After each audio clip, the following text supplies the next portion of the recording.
Hey guys, today we're making satin eye masks. This is what they're going to look like, and this is how we are going to make them. Okay, so you're going to have three things. You're going to have the front, the back, and your, what's this called? Blackout fabric. Yes, blackout fabric. Okay, so normally I would say to put in a thinner needle, like a 10, maybe a 9 on your machine. But since we are going to be sewing through this, it's a little bit thick, which blackout fabric just kind of varies, but I got this on Amazon, so you never know what you're going to get. So just your regular all-purpose needle on your machine, okay? So this is how we're going to set it up.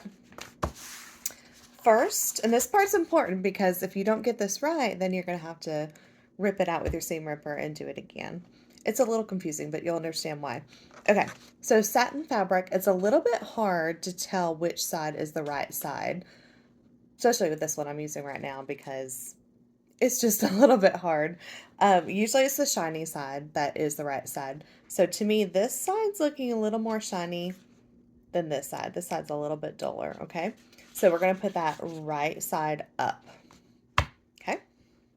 Next, we are going to put the other side right side down. So you'll have right sides touching together, which is very common. Okay, let's see. Is that shiny? That's shinier. Okay, right side down. Last, we are going to put our backing fabric, our no see-through liner, so these can be actual eye masks, so we don't have light that shines through. We're going to put that on the very top. You'll notice I put two little X's on it. That's going to be our opening for us to turn, and I will put these on yours for you.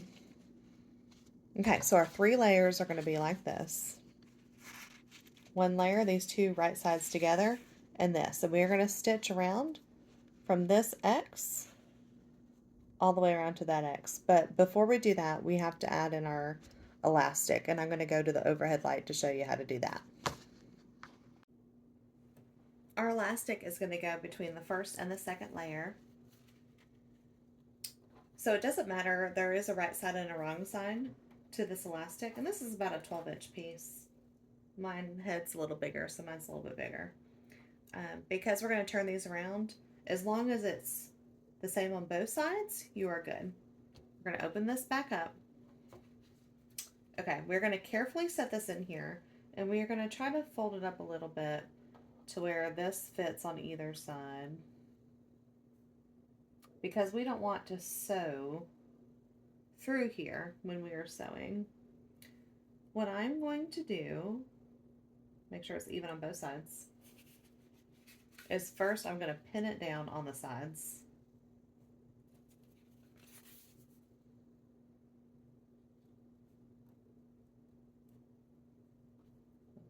Put a pin on the left, and then we'll put a pin on the right. You'll notice that this nose area right here, it might come down, and we don't want to hit that with our needle. Otherwise, we will sew through it, and we'll have to redo it. So I'm going to push it up a little bit. And since we're not sewing this section right here, it's okay if it comes into there a little bit. And I am going to put a pin on that. You could leave the opening on the sides and do the elastic part at the end, but I think it's a whole lot easier to stitch closed an opening that is straight rather than curved end. With something that has to be held in there tight, you'll have to use a lot of stitches, so that's why I'm doing it this way. Okay, so this fabric is slinky, and we haven't worked with slinky fabric in our class yet. I am pretty confident with all your machines you won't have any problems, but if you do, something that I do for knits and silks is I'll put a piece of tissue paper on the bottom of my project, and that just gives the feed dog something to grab onto. Okay, so we're just going to simply go around. Now, normally I always say for most projects 1/4 of an inch seam allowance, but satin does have a tendency to pull.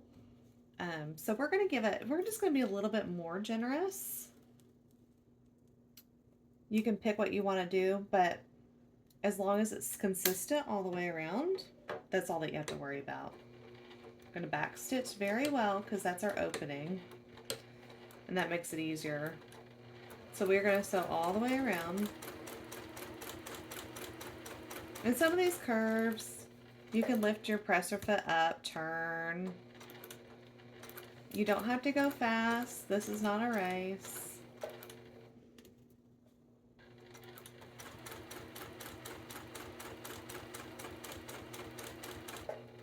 This doesn't have to be perfect. We're going to trim this before we turn it.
Before we trim this up and turn it, we're going to make sure that we didn't catch our elastic.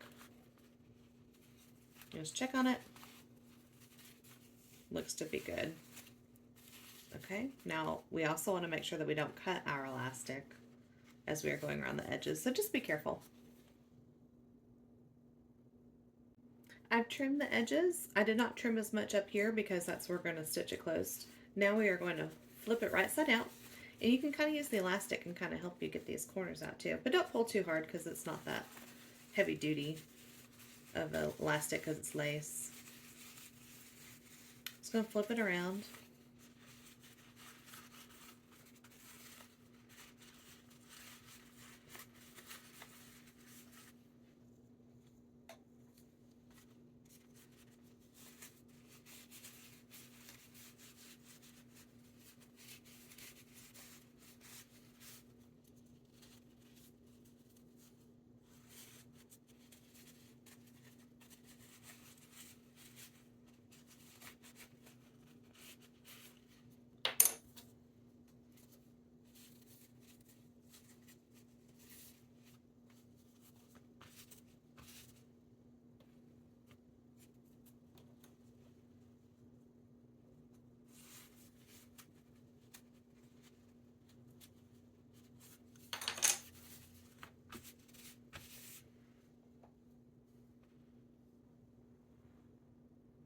Now that we have it all turned around, we're going to press this under like that and press this part under like that, so it'll be easier for us to stitch it closed. Of course, it's up to you how you stitch it closed. Some people like to do the ladder stitch. That's one of my favorites. Or you can do the whip stitch where you just go around and around, like kind of like a normal stitch. You can make up a stitch, whatever you can do to get this shut. And I will say that this is probably the hardest part of the project because it is satin and it doesn't fold and iron as crisp. So that's why I used a lot of my bird pins here. So if you just want to go up in an inconspicuous place, because your knot will be on the end. Okay, then I'm going to backtrack. I'm going to go just do my ladder stitch. I'm going to do a real light one.